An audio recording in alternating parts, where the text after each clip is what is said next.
My name is John Peacock. I'm the head football coach here at Venice High School. I've been the head coach here since 2007 for the last 11 years. I've also worked here as a football coach for the last 19 years. My record is 108-25. We've won a state championship.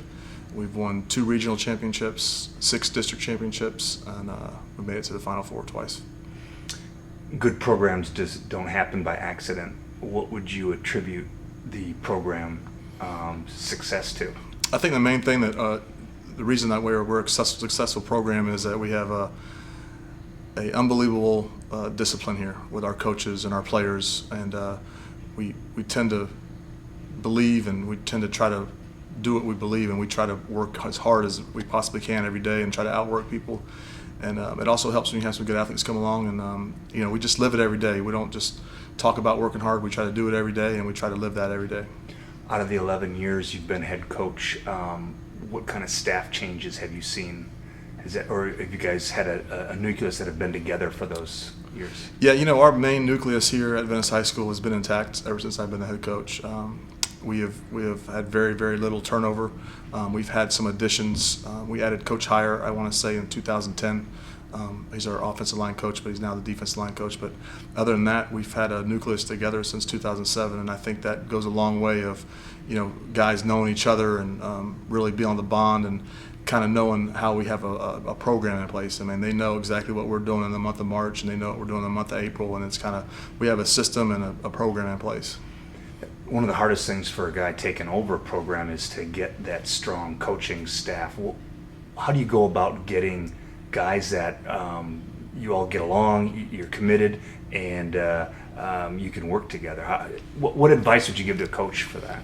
Well, I think one of the main things is you got to set a goal and a standard. I mean, you got to, in order to be successful, you have to raise your standard, and you're going to get what you accept. I mean, if you're going to accept a standard of play out in the practice field that's below of what you're going to expect in the game, that's what you're going to get. So I think we have a bunch of guys that have very, very high expectations, and we love the kids. We work them hard. But at the end of the day, when they leave here, we might have got on their butt in practice, but we're going to put our arm around their neck. What do you do as a coaching staff to help those kids get to the next level?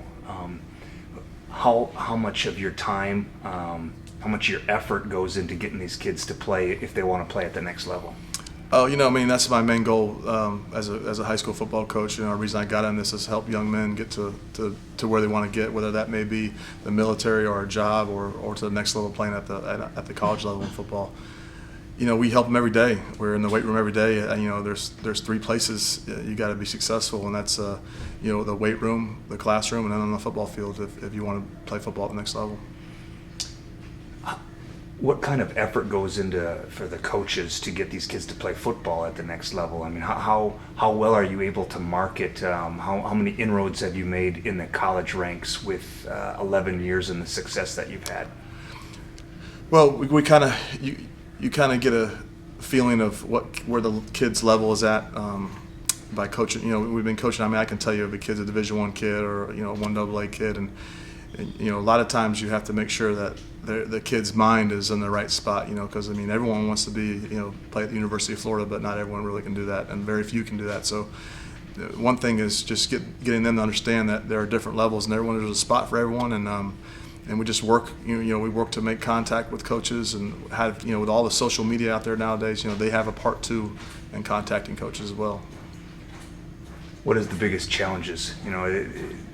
No program is perfect, and so when you have success, people look at you and go, boy, everything's going great there, but there's got to be some challenges. What are your challenges personally as a head coach and then as a program? Well, I think you got to kind of attack every day as a different day and kind of wake up and kind of feel renewed.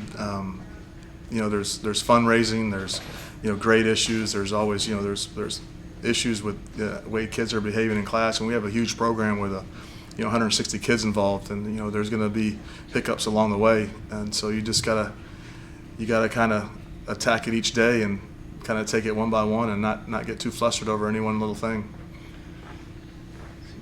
What else? Have you had a senior class that's maybe not demonstrated the type of leadership you had expected for a successful program, and then how do you deal with that?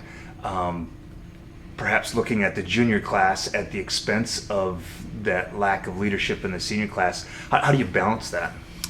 Well, you know, we've been real fortunate here, and like I said, one of the strengths of our program is discipline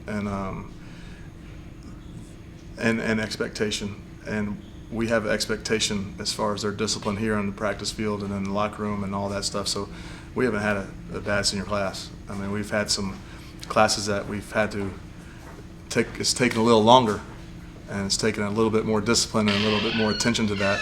But overall, we have not had a bad senior class. As a head coach, how do you feel about these kids playing other sports? I think it's great for them to play other sports and compete in sports as long as they're in the weight room lifting. Okay. And final thoughts, I guess, on your encouragement for guys that are starting off their coaching career. What advice would you give them to build their program? Well, I would say the best advice would be to put a system in place and have a calendar and stick with that and stick with who you are and don't try to be somebody else. But you know, you got to have a year-round program nowadays. Whether you may have other kids in other sports, there's still going to be kids that are just football players that need to be in that weight room, and you know, you need to have a year-round calendar that's working with those kids at all times.